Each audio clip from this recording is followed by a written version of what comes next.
तो कहे बुझ पढ़े ने गतिशील गुजरात केवी गति पकड़ी छे। आप बधाने महाराज जय श्री राम।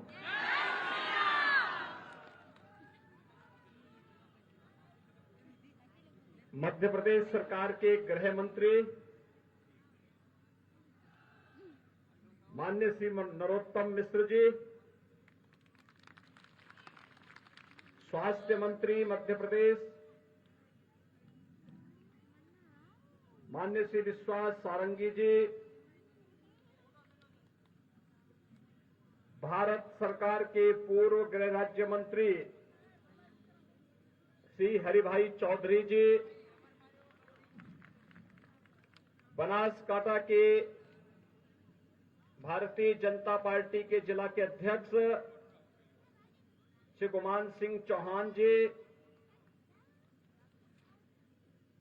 माननीय विधायक रानीवाड़ा राजस्थान श्री नारायण सिंह देवल जी, आज के इस कार्यक्रम में मंच पर उपस्थित सभी पूज्य संतजन, स्वामी प्रतापपुरी जी, स्वामी सत्यानंद ब्रह्मचारी जी, महंत काशीनाथ जी, स्वामी सदानंद गिरी जी, मदन भारती जी, साध्वी निर्मलपुरी जी, सभी पूज्य संतजन और भारतीय जनता पार्टी के लोकप्रिय प्रत्याशी श्री भगवान भाई पटेल जी और भारी संख्या में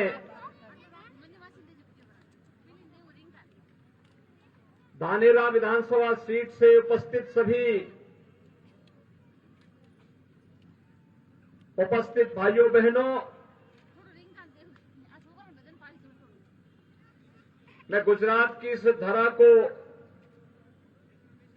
नमन करता हूं, जहां के अन्नदाता किसानों ने गुजरात के दूसरे नंबर के सबसे बड़े जनपद के इन किसानों ने अपने परिश्रम और पुरुषार्थ से एशिया की सबसे बड़ी डेयरी बनास डेयरी देकर के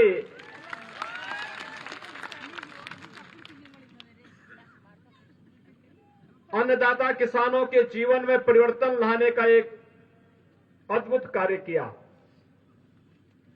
मैं नमन करता हूं इस धरती को, जो संतों, महापुरुषों और अन्नदाता किसानों के परिश्रम और पुरुषार्थ का परिणाम निरंतर देती रही है। विपरीत परिस्थितियों में भी कैसे परिवर्तन लाया जा सकता है,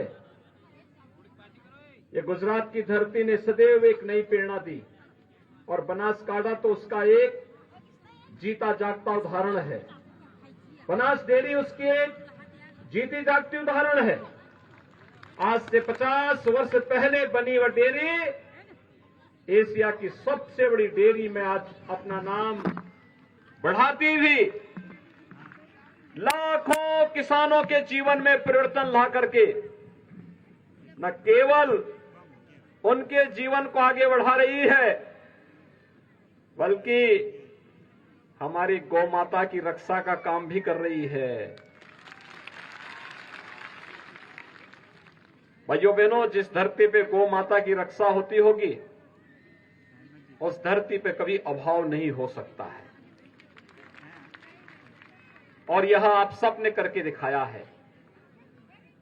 वैसे भाइयों बहनों, गुजरात की धरती बड़ी पुण्य की धरती है।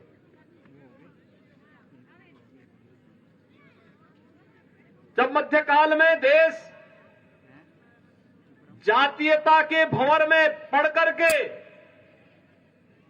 तमाम प्रकार की सामाजिक विकृतियों का शिकार हो रहा था, तब स्वामी दयानंद सरस्वती गुजरात की धरती ने देश को दिए थे, जिन्होंने आर्य समाज के माध्यम से जन जागरण का एक विराट अभियान अपने हाथों में लिया था।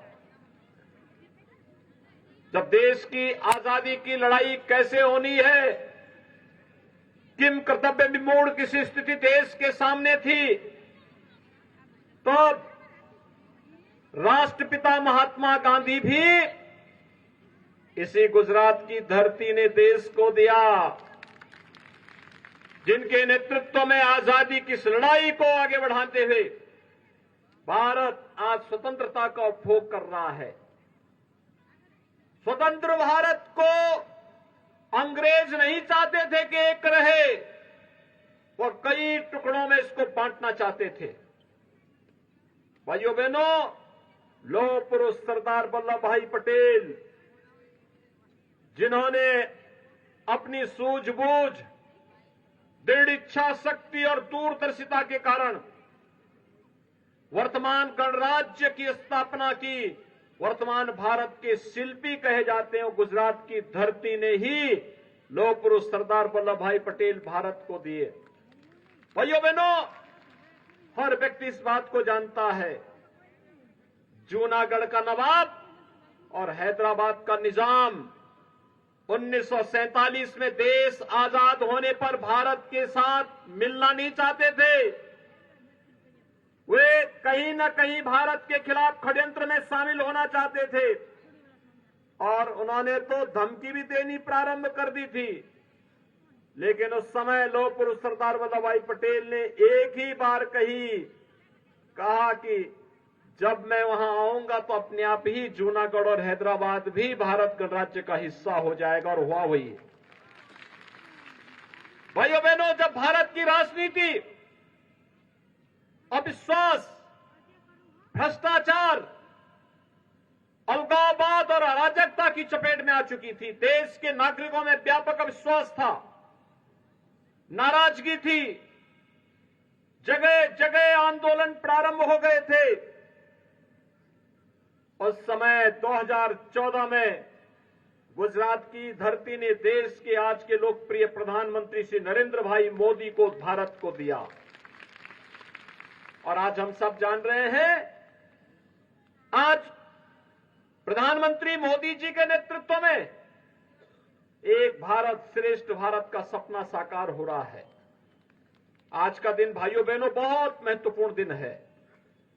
आज का दिन महत्वपूर्ण इसलिए, आजादी का अमृत महोत्सव वर्ष और दुनिया के वे 20 बड़े देश, जिनका दुनिया के 80% संसाधनों पर अधिकार है, आज उन 20 बड़े देशों के, G20 के देशों के अध्यक्ष के रूप में प्रधानमंत्री मोदी जी ने कार्यभार संभाला है। ये भारत के लिए गौरव का विषय है। अगले 1 वर्ष तक भारत के नेतृत्व में, प्रधानमंत्री मोदी जी के मार्गदर्शन में दुनिया के अंदर शांति, सौहार्द और विकास के लिए एक रूपरेखा तैयार होने वाली है, और इस देश से भाइयों बहनों हम सबको गौरव की अनुभूति करनी चाहिए। यही नहीं, आजादी के अमृत महोत्सव वर्ष में भाइयों बहनों हम सब जानते हैं, जिस ब्रिटेन ने 200 वर्षों तक भारत में शासन किया, उस ब्रिटेन को पछाड़ करके आज भारत दुनिया की 5वीं बड़ी अर्थव्यवस्था भी बन गया है। इसमें आप सबके परिश्रम, पुरुषार्थ और देश के यशस्वी नेतृत्व के कारण ये सब संभव हो पाया है। एक तरफ वैश्विक स्तर पर बढ़ता हुआ भारत, और दूसरी तरफ भाइयों बहनों सुरक्षित होती हुई हमारी सीमा। और बनासकांठा से ज्यादा कौन जान सकता है, इसकी तो सीमाएं बॉर्डर से जुड़ती हैं, सुरक्षित होती भी सीमा। एक और आतंकवाद, नक्सलवाद को पूरी तरह समाप्त करना। गुजरात के अंदर हम सब जानते हैं, सन 2002 में भीषण दंगे हुए थे। 2002 के बाद गुजरात में दंगा मुक्त, कर्फ्यू मुक्त, गुजरात शांति और सौहार्द और विकास की एक नई ऊंचाइयों को छू रहा है। तो दूसरी ओर प्रधानमंत्री बनने के बाद मोदी जी ने देश को आतंकवाद और नक्सलवाद से मुक्त कर दिया। आज भारत भी विकास के पथ पर आगे बढ़ चला है। भाइयों बहनों, आस्था का सम्मान कैसे होना चाहिए? 500 वर्षों का इंतजार समाप्त करते हुए अयोध्या में भगवान श्री राम के भव्य मंदिर के निर्माण का काम भी प्रारंभ हो गया है। कांग्रेस नहीं चाहती थी कि अयोध्या में भगवान राम का मंदिर बने। कांग्रेस नहीं चाहती थी कि काशी में काशी विश्वनाथ धाम का निर्माण हो। कांग्रेस कभी नहीं चाहती थी कांग्रेस कि उज्जैन में महाकाल के महालोक का निर्माण हो। और कांग्रेस कभी नहीं चाहती थी उत्तराखंड में केदारपुरी में केदारनाथ धाम का पुनर्निर्माण हो। कांग्रेस कभी नहीं चाहती थी कि द्वारिकापुरी का पुनरुद्धार हो, मां अंबा के धाम का पुनरुद्धार और सुंदरीकरण का भव्य कार्यक्रम हो, क्योंकि कांग्रेस तो इन सभी आस्था के स्थानों पर बैरियर बनकर के हमेशा उनके सुंदरीकरण और पुनरुद्धार के कार्य में बाधक बनी रही। कांग्रेस और आम आदमी पार्टी, भाइयों बहनों, ये दोनों देश की सुरक्षा और देश के विकास के बाधक तत्व हैं। और इसलिए भाइयों बहनों, मैं आपसे पूछना चाहता हूं, क्या कांग्रेस कश्मीर में धारा 370 समाप्त कर पाती? आपको लगता है कर पाती? क्या कांग्रेस अयोध्या में राम मंदिर का निर्माण कर पाती? और क्या काशी विश्वनाथ धाम का निर्माण कांग्रेस कर पाती? भाइयों बहनों, जब ये लोग ये काम कर नहीं सकते, भारत की प्रतिष्ठा बढ़ा नहीं सकते, भारत के प्रत्येक नागरिक को सुरक्षा नहीं दे सकते, भारत को समृद्धि के पथ पर अग्रसर नहीं कर सकते, तो इनको वोट देकर के हम अपना लोकतांत्रिक अधिकार को क्यों खराब करना चाहते हैं? और इसीलिए मैं आप सबसे अपील करने के लिए आज यहां पर आया हूं कि भाइयों बहनों, आज पूरा देश प्रधानमंत्री मोदी जी के नेतृत्व पे गौरव की अनुभूति कर रहा है। और मैं भी आपको इस बात का एहसास कराने के लिए आया हूं, हम सब आज पूरा देश इस बात को जान रहा है कि गुजरात में भारतीय जनता पार्टी की सरकार 7वीं बार बनने जा रही। सारे सर्वे इस बात को प्रमाणित कर दिए हैं, पूरी मजबूती के साथ बनने जा रही है। कोई संदेह अब नहीं रहा।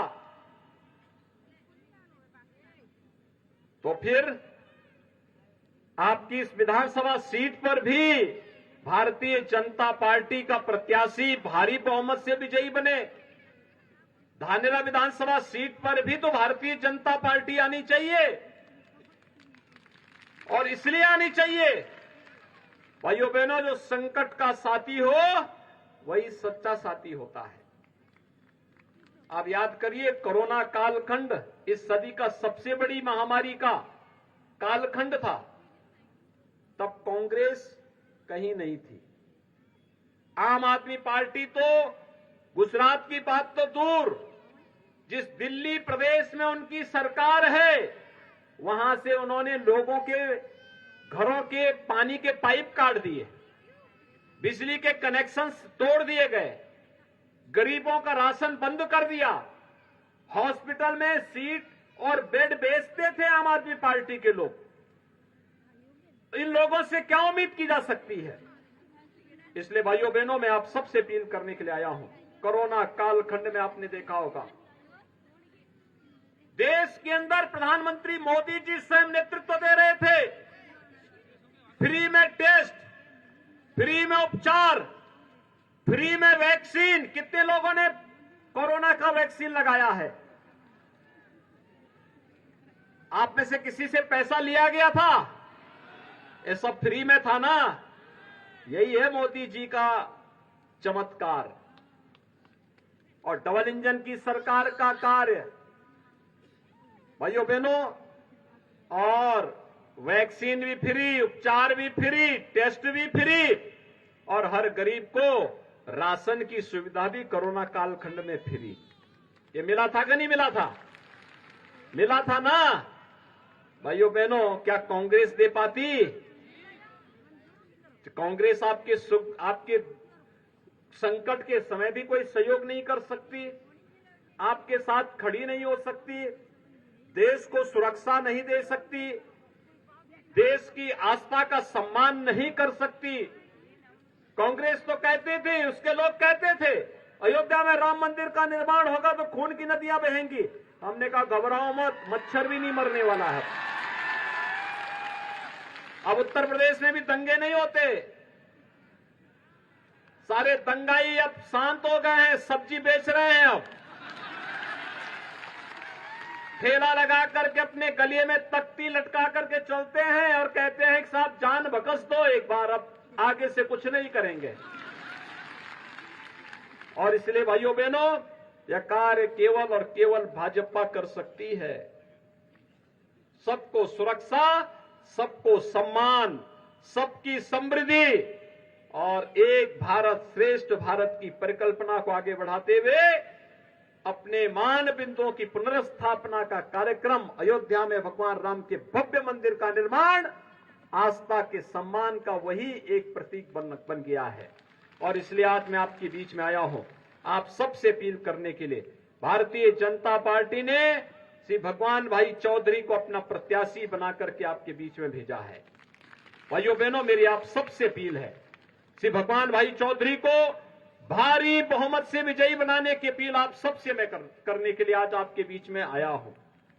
और जितने बड़े पैमाने पर आप लोगों ने अपनी उपस्थिति से आनंदित किया है, जो उत्साह दिखाया है, मैं इसके लिए आप सबका हृदय से अभिनंदन करता हूं और आप सबसे अपील करता हूं कि आप श्री भगवान भाई चौधरी को विजयी बना करके भेजेंगे। सो आप बधा, भाजपा ने भव्य जीत आप सो, हाथ ऊंचा करने समर्थन आपो। भारत माता की, भारत माता की, भारत माता की जय श्री राम, जय जय श्री राम।